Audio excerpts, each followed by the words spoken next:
सच ही तो है, हर इंसान अपने लिए खुद ही जिम्मेदार होता है। दुनिया कहाँ पहुंची है और ये लोग अपनी पुरानी सोच की वजह से पिछड़े ही रह गए। अफसोस तो इस बात का है कि इनकी ऐसी मानसिकता के कारण इनके बच्चों का जीवन भी बर्बाद हो जाता है। कमरे में घुसते ही रेवा बड़बड़ाने लगी। ऑफिस के लिए तैयार हो रहे पराग ने मुड़कर रेवा की ओर देखा। क्या हुआ, मेरे अलावा और किसकी शामत आई है? पराग, तुम्हें तो हर वक्त मजाक सूझता है। मैं तो सीता के बारे में सोच रही थी। शोभा को कितना समझा रही हूँ, मगर वह तो उसकी शादी करने पर तुली हुई है। अरे अभी सिर्फ 16 की ही तो है।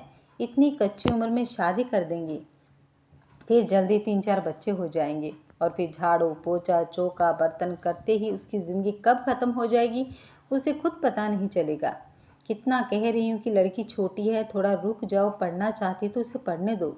जो मदद चाहिए होगी मैं कर दूंगी ना। नहीं, लड़की ज़्यादा बड़ी हो जाएगी तो शादी में मुश्किल होगी। रेवा, मेरा एक आइडिया है। तुम मेड लिबरेशन एसोसिएशन बनाओ और उसकी प्रेसिडेंट बन जाओ। तुम्हारे जैसे कुछ और औरतें मिल जाएंगी तो सीता ही क्यों, सारी मेड्स की समस्याओं का समाधान मिल जाएगा। Reva please, you must do it. तुम्हारी मैनेजरियल स्किल भी काम आएगी और फिर इतनी काम वालियों का उद्धार करके तुम्हें कितना पुण्य मिलेगा। सोचो जरा। पराग की चुहल से रेवा और चिढ़ गई। सबसे पहले तो मुझे खुद को लिबरेट करना है तुमसे। आज फिर तुमने गीला तौलिया पलंग पर फेंक दिया। मेरे घर का अनुशासन तोड़ा है ना, तो अच्छा नहीं होगा। पराग ने हाथ जोड़ लिए। अभी उठाता हूँ मेरी माँ, माफ़ करो। वैसे तुम्हारा जोर सिर्फ मुझ पर चलता है। इतना प्यार करने वाला पति मिला है पर उसकी कोई कदर नहीं है। अच्छा अच्छा, अब ज़्यादा नाटक मत करो, जल्दी ऑफिस जाओ वरना लेट हो जाओगे। ऑफिस तो मैं चला जाऊंगा, but on a serious note Reva, please इतनी इमोशनल मत बनो। ज़िंदगी में प्रैक्टिकल होना पड़ता है। तुम सीता के बारे में सोच कर इतनी परेशान हो रही हो, लेकिन तुम कुछ नहीं कर पाओगी।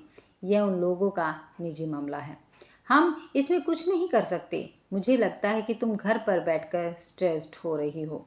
पहले ऑफिस के कामों में इतनी व्यस्त रहती थी कि किसी और बात में ध्यान नहीं रहता था तुम्हारा। और अब अच्छा होगा कि तुम अपने लिए कोई नई नौकरी ढूंढ लो। घर पर रहोगी तो फालतू बातों में उलझ जाओगी। थोड़ी देर में पराग तो चला गया, लेकिन रेवा गहरी सोच में डूब गई। वह हमेशा से एक कैरियर वुमेन रही थी और पराग इन बातों को जानता था। वह अपनी मेहनत से कामयाबी की सीढ़ियां चढ़ भी रही थी, पर रिसेशन के कारण उसकी नौकरी चली गई। नौकरी छूट जाने का उसे बहुत मलाल हुआ था, लेकिन उसे भरोसा था कि उसे दूसरी नौकरी जल्द ही मिल जाएगी। मगर आज पराग ने उसकी हताशा को गलत अर्थ में लिया था। वह कुटित जरूर थी, लेकिन सिर्फ सीता की मदद न कर पाने के कारण रेवा ने एक लंबी सांस ली और बाहर ड्राइंग रूम में आ गई। सीता वहाँ नरमा के साथ खेल रही थी। कितना हिल गई थी नरमा सीता के साथ। अब जब कुछ दिनों में सीता चली जाएगी तो नरमा बहुत मिस करेगी उसे। रेवा ने सीता की ओर देखा। दुबली पतली श्याम वर्णा सीता परिस्थितियों के कारण समझ से चाहे परिपक्व हो चुकी हो, पर थी तो आखिर बच्ची ही। इतनी नाजुक उम्र में शादी का बोझ कैसे उठा पाएगी? रेवा की सोच फिर सीता पर ही आकर अटक गई। सीता रेवा की कामवाली शोभा की बेटी थी। नरमा का जन्म सिजेरियन से हुआ था। सास तो रेवा की थी ना ही, माँ भी कितने दिन रहती। तब शोभा सीता को ले गई। दीदी, इसे रख लो, बच्चे को संभालने में भी मदद कर देगी और ऊपर का छोटा मोटा काम भी कर लेना। अरे यह तो बहुत छोटी है, यह कैसे कर पाएगी? और यह स्कूल नहीं जाती है क्या? स्कूल तो सुबह जाती है, 11 बजे तक आ जाएगी। काम तो यह सब कर लेती है, दूसरे घर में करती थी, पर अब उन लोगों की बदली दूसरे शहर में हो गई है। आप 2-4 रोज देख लो, दिन भर आपके पास रहेगी और शाम को मेरे साथ वापस लौट जाएगी। सीता ने पहले दिन से ही रेवा को प्रभावित कर दिया। उसने धीरे धीरे नरमा का सारा काम संभाल लिया। वह बड़े प्यार से नरमा की मालिश कर उसे नहला देती, बोतल से दूध पिला देती, नैपी बदल देती और अपनी गोद में ही थपका कर सुला देती। इसके साथ ही वह रेवा को सब्जी काट देती, आटा गूंद देती और नरमा के कपड़े भी धोकर सुखा तय कर देती। वह स्वभाव की भी इतनी शांत थी कि उसने जल्द ही रेवा का विश्वास जीत लिया। सीता के होने से रेवा नरमा और घर के प्रति निश्चित हो गई थी। इसलिए जब उसे नौकरी का ऑफर मिला, उसने शोभा से कहकर सीता को सारे दिन के लिए अपने घर रख लिया। 3 बेडरूम का फ्लैट था। रेवा ने एक कमरा सीता को दे दिया।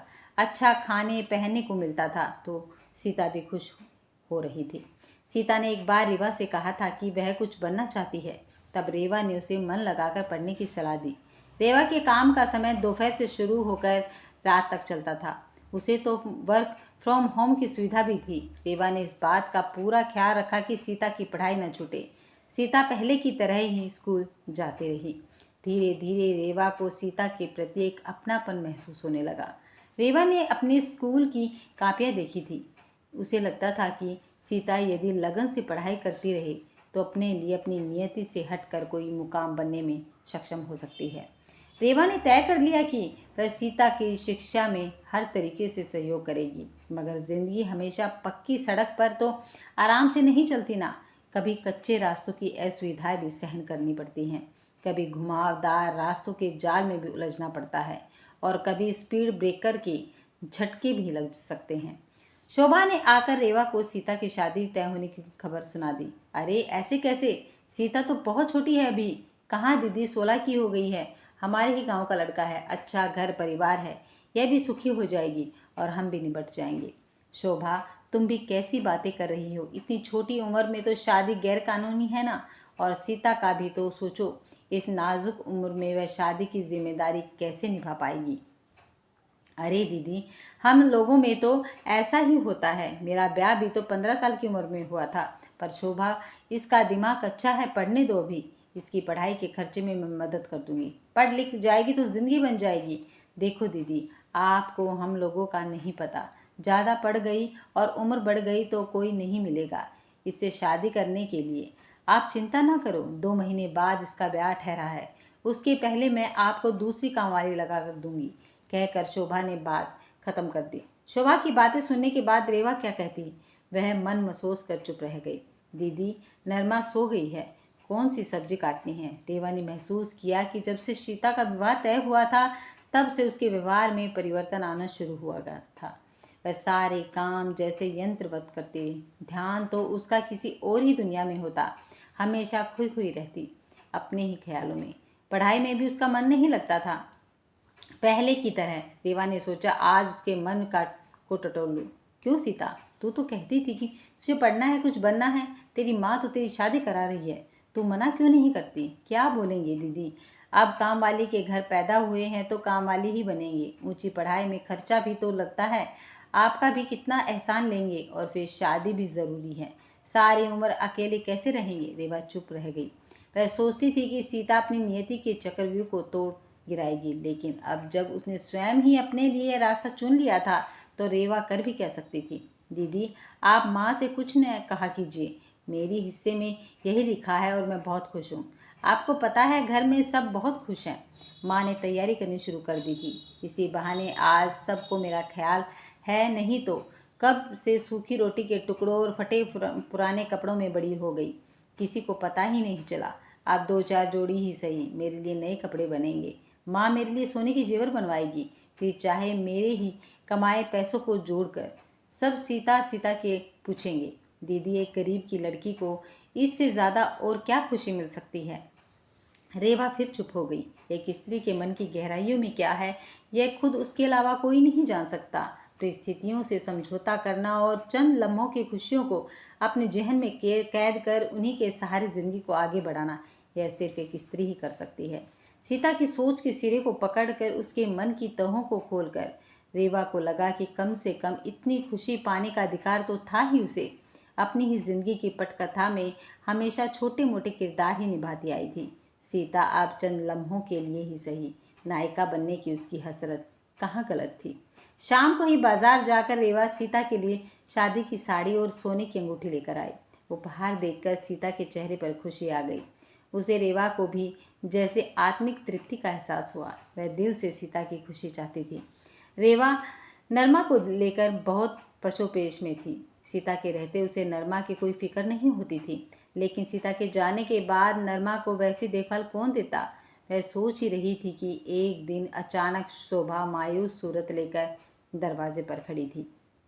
इस लड़की के हिस्से शादी नहीं है, लड़का शादी से पहले ही भाग गया, किसी और के चक्कर में था उसका। अब पता नहीं इससे कौन शादी करेगा। दीदी अब यह आपका काम छोड़कर नहीं जाएगी। जीवन फिर पुराने रूटीन पर चल पड़ा, लेकिन सीता में अब थोड़ा बदलाव आ गया था।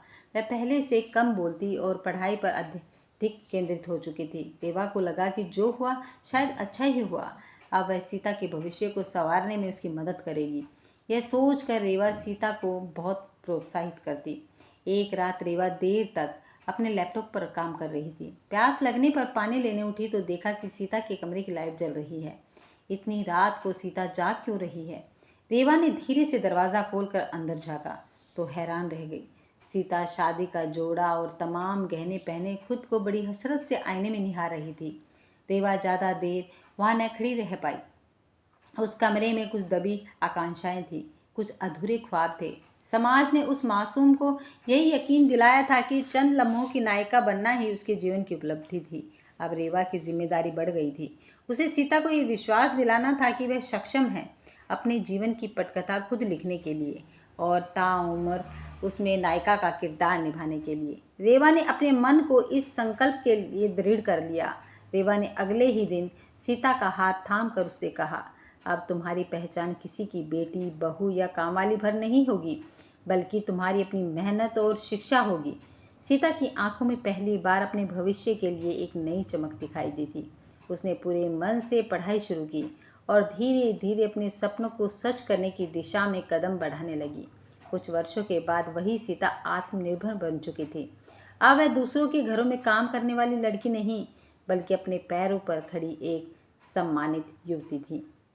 रेवा दूर खड़ी मुस्कुरा रही थी, क्योंकि उसने केवल एक लड़की की मदद नहीं की थी, बल्कि उसे विश्वास दिलाया था कि हर इंसान अपने भाग्य का लेखक स्वयं बन सकता है। सच तो यही है कि परिस्थितियाँ चाहे कितनी भी कठिन क्यों न हो, यदि किसी को सही समय पर विश्वास, शिक्षा और अवसर मिल जाए तो वह अपनी ज़िंदगी की कहानी बदल सकता है।